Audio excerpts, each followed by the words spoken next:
We are fighting a war of attrition, in that we kill, kill, kill in self-defense, as long as they are going to come and fight with us. The only fear is, suppose they come at least 2,000 yards height and they drop somebody here. Let them drop. But if they drop, now I'm having 1 mg. Let them. So this engine will take. Let them drop. They will get lost in this area. Yeah. The Pakistan government dismissed the guerrillas as a bunch of miscreants and the war as a border skirmish. I was surprised to find a highly organized resistance led by officers with impressive military records. Here, Major Khaled briefed Sub-Sector Commander Captain Salek Chaudhry, who before he defected was a staff captain in headquarters Dhaka.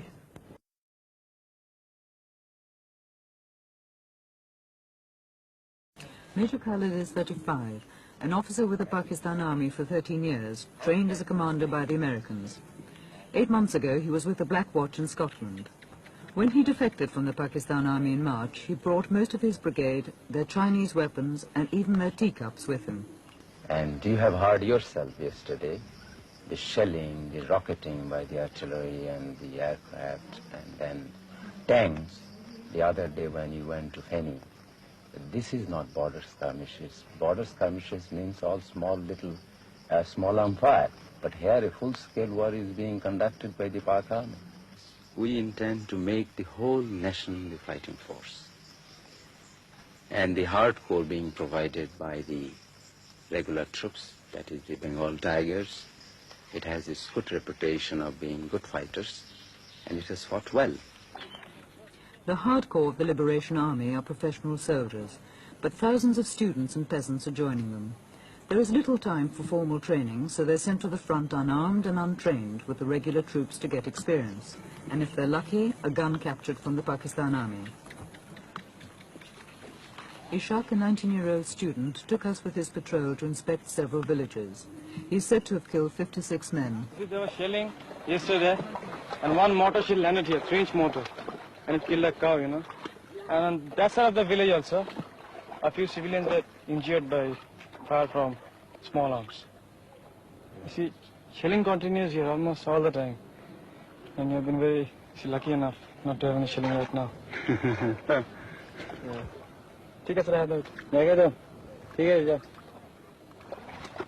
The guerrillas' lack of arms and ammunition is compensated by their passion for an independent Bangladesh. And their hatred of the West Pakistanis is constantly renewed by the stories that the refugees tell them. I wish I could take you inside. All the cantonments in Bangladesh are nothing but concentration camps. Hundreds and thousands of girls are kept there as prisoners. They are tortured, they are raped, they are dishonored, and after that they are killing them. You see, all the dead bodies are floating in the rivers. But this is surely several months ago, not now. It is going on still now.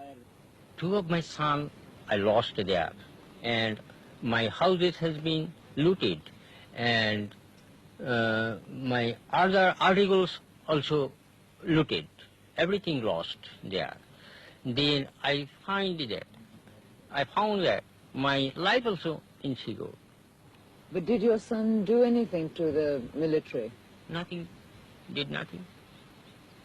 Then why did they shoot them? Their habit is this.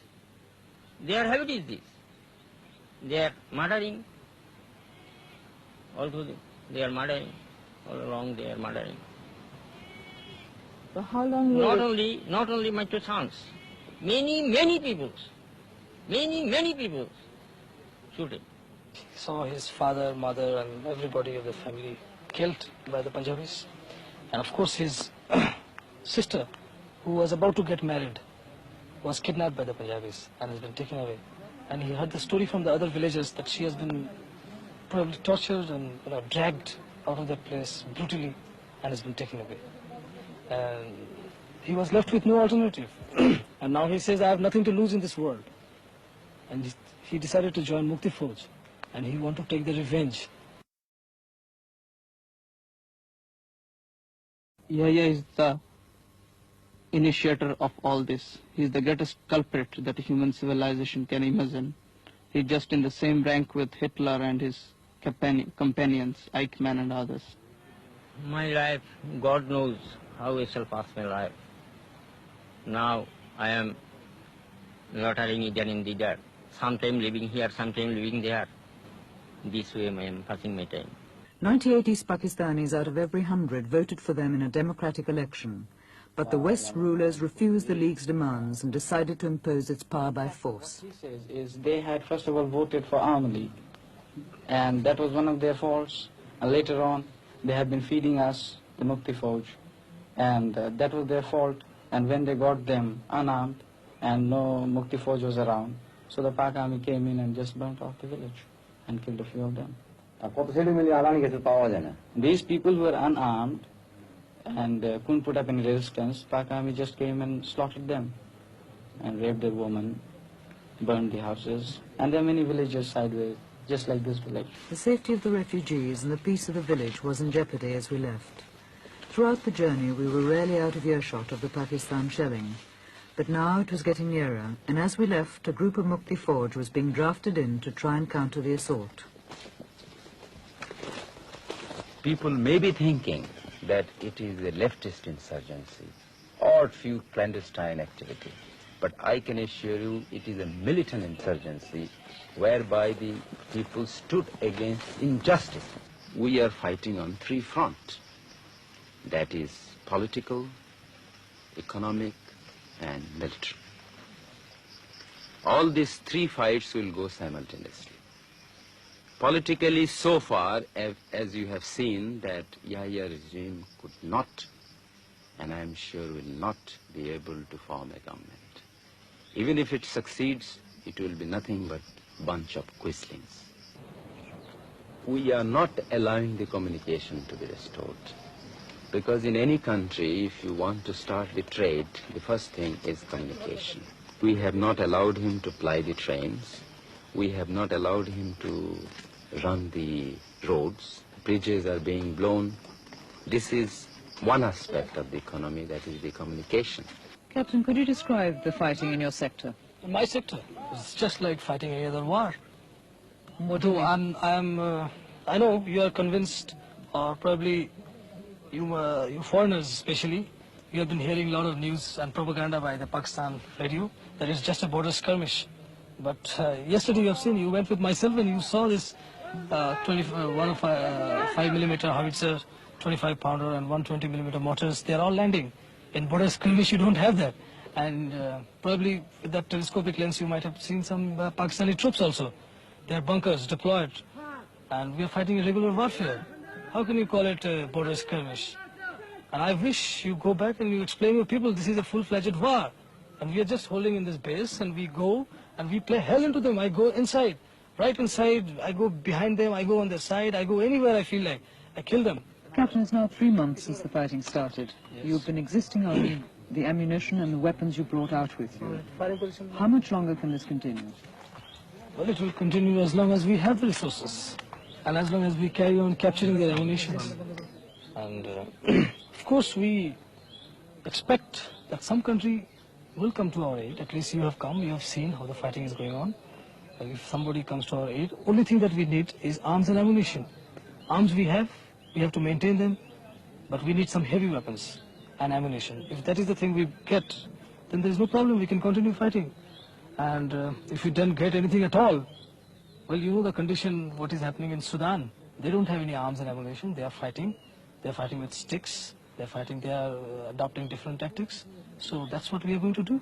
But Captain, about you personally, I mean, what about your family? My family, in fact, I don't know what is happening to them. I have given up because I have seen the fate of other families. When an officer has deserted and joined this Mukti Fauj, what happened to their families? They were all captured as prisoners and kept in the cantonment, and I don't know what has been done. So knowing all this, I ran away. You see? So I gave up. I just thought about God, whatever God does, and that's all. And I left. So I have no right to think about them, you see. Since I have sacrificed them, so how can I think about them now? Another base camp deep in the jungle. Major Khaled debriefs his officers and plans further operations.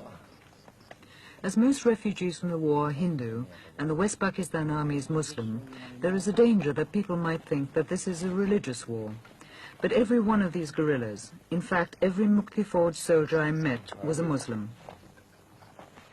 But the only thing which I am worried about, that is the protraction of this war, As long as the war is continued for years and years and years, what is going to happen is the misery of the people.